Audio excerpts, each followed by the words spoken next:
You know, one of the greatest presidents of the United States that I admire very much and see him as a very enlightened thinker and really knows what democracy is about was Andrew Jackson.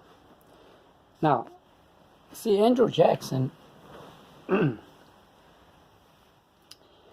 he said some things that I think, should really be taken seriously and realized, For example, he was against electoral college, you know. It's stupid. No country in this world has an electoral college. What do you need that crap for, I mean, a real democracy is a person votes and you count that vote, and then the majority win the election. Okay, so what's wrong with that? It's not a problem to count all those popular votes and all that, and there's no complications and all that, because electoral college is not even honest. I mean, you don't consider those votes that the people had in the state. They lose them all and go to the other one, and it doesn't seem very, very, very correct. So Jackson was for the popular vote. That's it, and get rid of electoral college, and I think we should get rid of it because it just complicates things and doesn't make it right. Another thing too is he said that representatives to the government don't represent you, because it's just a anonymous numerical quantity thing. A guy wins 100,000 votes or something, another one wins with 50,000 votes, and another one 1.5 million votes.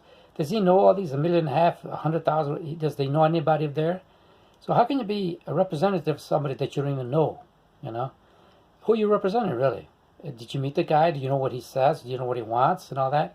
How can you be a representative of some anonymous figure that you just don't know? So you're elected there, and you go do your party's will, not the person. You don't even know the person. You don't even know what he has, what he wants, what he's asking you to represent. Say, so that's this representative way of doing things.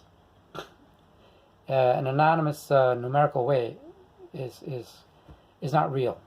You're not really being represented by anybody. It's just foolishness. And Jackson had the vision to see this thing.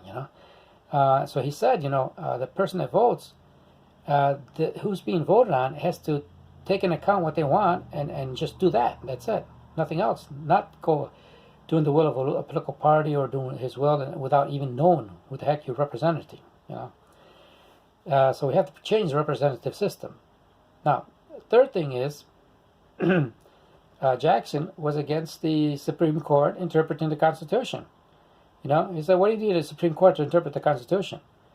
Let the Congress, let the president interpret their own Constitution. They're just as smart and intelligent as any representative of the Supreme Court.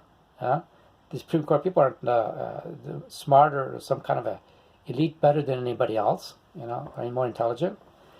And another thing too is he wanted the people of the Supreme Court justices to be elected by the people, because if you don't elect the Supreme Court justices, then the political party that's going to win the election, they're going to put the ones they want, and these people are going to just do the will of the party. So where is your democracy there? These guys don't represent the people, or are going to do take decisions in favor of the people, the Constitution, all that sort of thing. And another thing too is, why do these guys wear black robes? Why can't they just use normal clothes like anybody else? Who are they? They're supposed to be some kind of secular priests or bishops or anything, something like that, imitating the church in a kind of mockery way, in a really stupid, foolish way. And why don't they be elected by the people for 4 years? Why do they have to be for the whole of their lives? See, there was the separation of church and state, okay, on the letter, but in the spirit, the ghost of church and state just comes back in the Supreme Court justices, dressing like bishops, religious leaders, being there for life, and having the making laws like like they're gods or something like that. So there's the church right there. See, there's the church in the state in these justices, because they dress like them, act like them, and everything else.